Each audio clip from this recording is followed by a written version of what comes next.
So, good day mga ka-smiley. Home service muna tayo ngayon. So, meron tayo dito, sariwang-sariwa pa, Aerox version 2. Yung Aerox B1, hindi na yan wiring ni sir. Ito lang, Aerox version 2. Tingnan natin kung gaano to ka baba ang odo.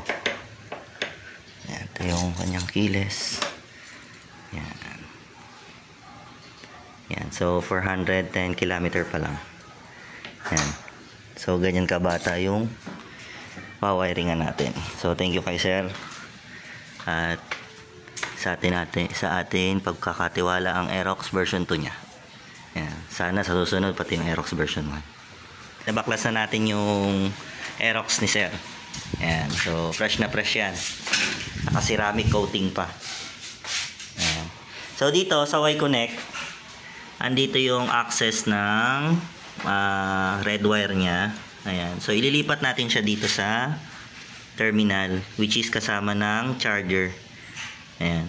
Sa terminal. Tapos, mga gagamitin ko ditong fuse box. Ito, meron siyang empty. Magagamit natin yan.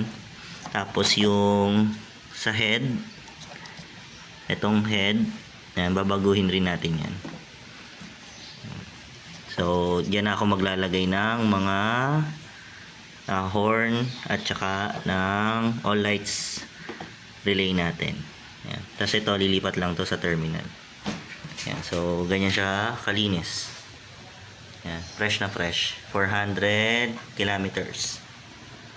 Yan. So, ito yung tinatawag na no void warranty. Yan. No void warranty po yan.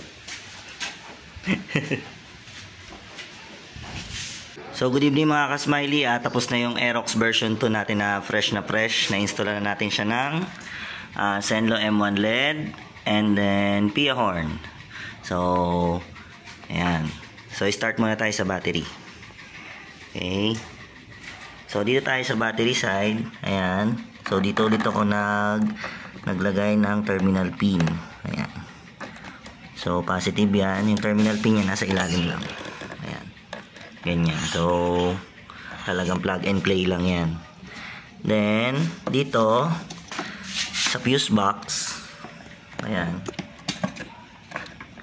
Yung fuse box, itong bakante, yung naka-cross, ayan, papansin nyo, naka 15 ampere na siya. Kasi ito na yung ating loud horn and stock horn na fuse.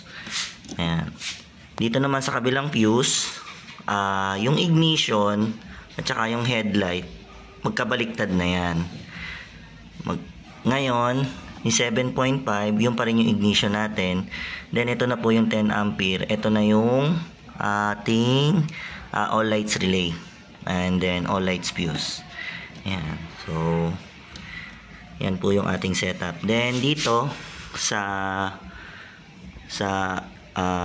Y-Connect ni sir, yung positive na to, nandito na siya, napunta sa terminal.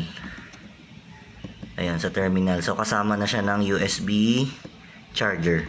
Ayan. Tapos, lahat naman ng mga fuse, lahat naman ng mga relay, nandito rin yan sa terminal. Diyan din yan nakalagay. So, 5 ampere sila. Itong tatlong relay na to, lahat yan nandun sa terminal.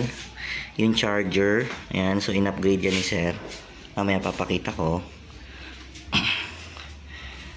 Ayan, so malinis na malinis yung ating fuse box. Ayan, walang nadagdag.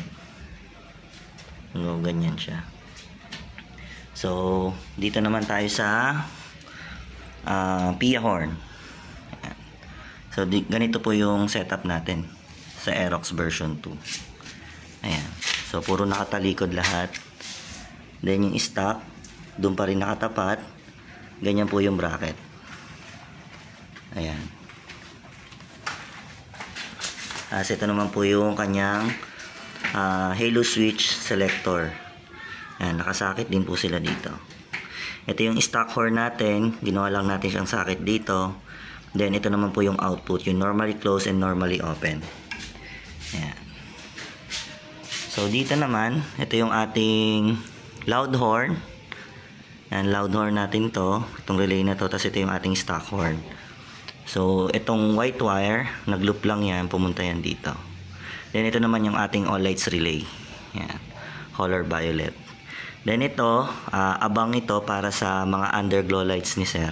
So, lalagyan na lang to ng switch, lalagyan ng socket para dudugtungan. Then, ganito po yung, ito naman yung ating menu passing module. Ayan. 4 na Songle relay yan, magkakadikit. Then, ang minodify ko po is itong mismong left switch lang. Ayan. Tapos, puro plug and play sila lahat. Ayan. Puro plug and play. Ito, diode po ito. Passing. So, pagka umaandar na yung makina magpapassing nito, ito ay diode ng high beam ng headlight. Tapos, ito naman po, yung diode ng mini driving light. Yan, nakasakit siya.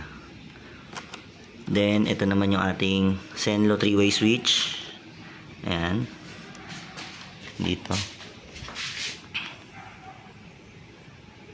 Zenlo 3-way switch. And then, ito yung ating hose. Ayan. So, bumaba siya. So, pagdating sa likuan, walang problema si sir. Ayan. So, dito natin kinuha yung negative ng mini driving light. Ayan. Negative na mini driving light. Tapos, so, ganyan yung setup niya. So, mula dito sa 3-way switch, bumaba po yan, pumasok dito. Bumaba dyan sa hose na yan. Bumaba dyan, then, pumunta dito.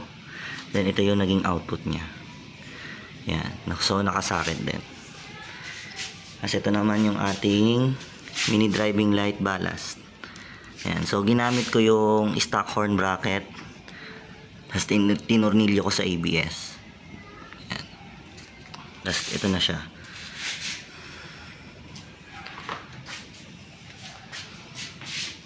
Then, ganito po tayo mag-setup ng relay. Ayan. So, gumapang yan. Yan siya.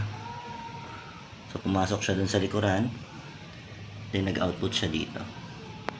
Ito naman para sa mga horn. Ayan. Tapos, ito papunta dito.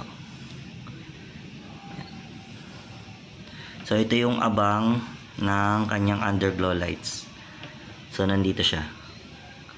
Pang underglow lights yan. Soon.